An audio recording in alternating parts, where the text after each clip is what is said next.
तौर पे खराब होती है। इस बात को कांग्रेस को समझना होगा। और एक चीज और हम समझना चाहेंगे कि कांग्रेस हर बार चुनाव में एक बड़ी खबर आ रही है इस बीच, एक बड़ी खबर, राजनांदगांव नगर निगम में बीजेपी का कब्जा।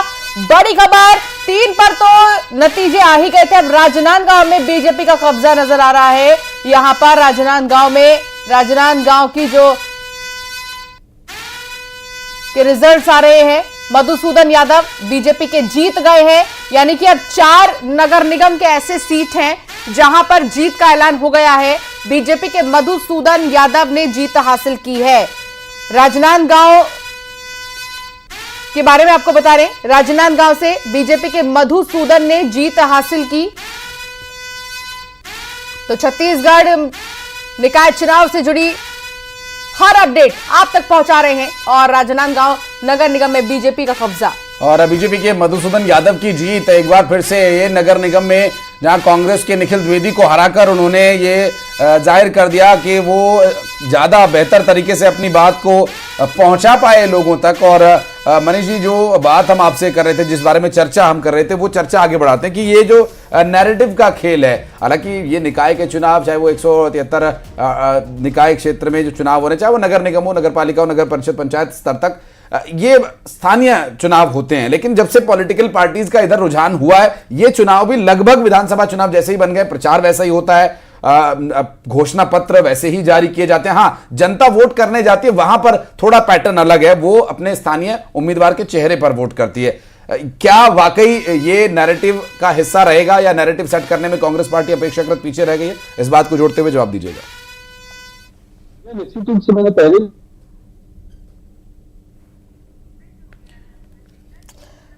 मनीष जी तक आवाज अभी नहीं पहुंच पा रही, एक बार उनकी आवाज हम तक नहीं पहुंच पा रही। इस बीच एक और बड़ी खबर अंशिका, 4 नगर निगम में बीजेपी की जीत हो चुकी है, 6 में बीजेपी आगे चल रही है। और ये जो आंकड़े हैं, बहुत ही बड़ा अंतर यहां पर दिखाई दे रहा है। कांग्रेस ने हार का ठीकरा ईवीएम पर फोड़ दिया है और ईवीएम को लेकर के जो लगातार शिकायत कांग्रेस पार्टी की हम देखते आए हैं, लोकसभा चुनाव, विधानसभा चुनाव में भी, और उसी तरह से कुछ यहां पर भी एक बार फिर से अमरजीत भगत के बयान के बाद ये जाहिर है कि वो चुनाव को लेकर ईवीएम पर ही अपनी जिम्मेदारी डाल रहे हैं कि वो ईवीएम रही जिसकी वजह से रही बात राजनांदगांव की, तो राजनांदगांव में हम दिखा रहे हैं दर्शकों को कि मधुसूदन की जीत हुई है यहाँ पर।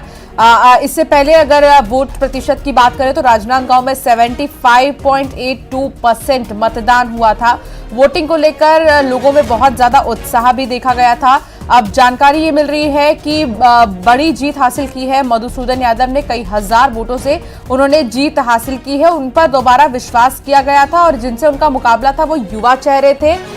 युवा चेहरे पर मधुसूदन यादव जो है भारी पड़े। कांग्रेस को जो युवा नेता के तौर पर जाने जाते हैं निखिल द्विवेदी को चुनावी मैदान में उतारा गया था, जिनको हराकर मधुसूदन यादव ने जीत हासिल की है। यानी कि निगम में भारतीय जनता पार्टी 6 सीट्स पर आगे है, 4 पर जीत का ऐलान हो चुका है और बीजेपी ने 4 सीटों पर जीत हासिल की है।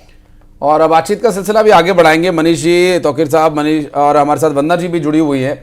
लेकिन तौकीर भाई, ये जो जीत हुई, अब 6 सीटों पर आप आगे चल रहे हैं, 4 पर जीत पक्की हो गई है, क्या अब ये इशारा है क्लीन स्वीप की ओर? 10 अगर क्रिकेट की बात करें तो 10 विकेट से मैच जीत जाएंगे अगर आप ये आंकड़े रुझान जो है परिणाम में बदल गए तो? बिल्कुल, हमारा जो दावा था बिल्कुल सच साबित होता रहता है, होता हो रहा है। और साथ ही साथ आपने देखा हो, कांग्रेस ने भी दावा किया था कि हम पूरी 10 के 10 जीतेंगे।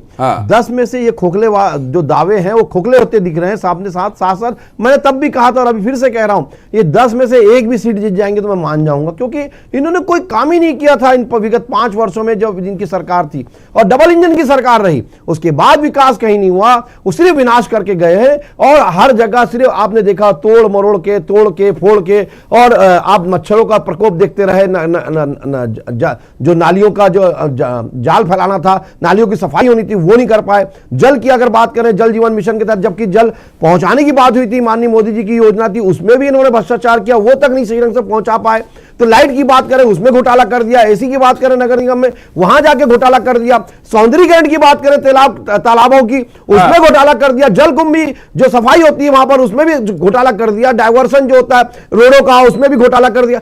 कौन सी जगह बची जो इन्होंने घोटाला नहीं किया? तो जनता क्या, जनता जानती नहीं है, जनता सब समझती थी, जनता इस बात को देख रही थी और इस बात को बिल्कुल ठान के बैठी थी कि वादा, अब तो उसी को वादा जो पूरा करता हम उसको मोहर लगाएंगे, विकास की जो बात करता हम उस पर मोहर लगाएंगे, जो भ्रष्टाचार जीरो टॉलरेंस की बात करता हम उस पर मोहर लगाएंगे। और उन्होंने ये बात सच करके दिखाई और हमारे जनता का आभार, जनता को कोटि कोटि आभार। ये अपने आप में उपलब्धि है कि ट्रिपल इंजन की सरकार बन गई है और विष्णुदेव साय जी के चेहरे पे चुनाव जो है ये जो रुझान और बीते चुनाव के जो नतीजे आए हैं, उससे क्या ये कांग्रेस समझ पाई है कि अब उन्हें काम किन चीजों पर करना है? देखिए, यदि हम देखते हैं, आपके माध्यम से देख रहे हैं कि बीजेपी 4 नगर निगम में जीत गई है, तो मैं जो जीते हुए प्रत्याशी को पुनः बधाई देती हूँ। हाँ। और इसके साथ एक बात और कहना चाहूंगी कि जहां पर यदि हम कांग्रेस पार्टी हार गए हैं, उस पर चिंतन मनन किया जाएगा और हम जनता के बीच में काम करने वालों में से हैं। भले हार और जीत एक परिणाम है, लेकिन जनता के साथ कंधे से कंधे मिलाकर के काम करेंगे और जनता के बीच में रहेंगे। रही बात, अभी तौकीर जी लगातार भ्रष्टाचार का आरोप लगा रहे थे। साहब, आपकी सरकार है, आप लोग सिर्फ आरोप लगाते ही रहेंगे और आरोप ही लगा रहे हैं। आप अपनी सरकार के काम नहीं बता पाएंगे। इस 13 महीने की सरकार में हम 80% काम किए बोलते हैं, तो आप लोग सोच लीजिए कि 80% में क्या क्या काम किए हैं, क्या धरातल पर कौन सी काम हुआ है, हमको ये देखना। ये अलग बात है कि आपकी पार्टी अभी जीत रही है और जब जीत रही है तो आप लोग हवा में तो कुछ भी बात कर लेंगे, लेकिन हकीकत में आपको जमीन में फिर से आपको 4-5 साल बाद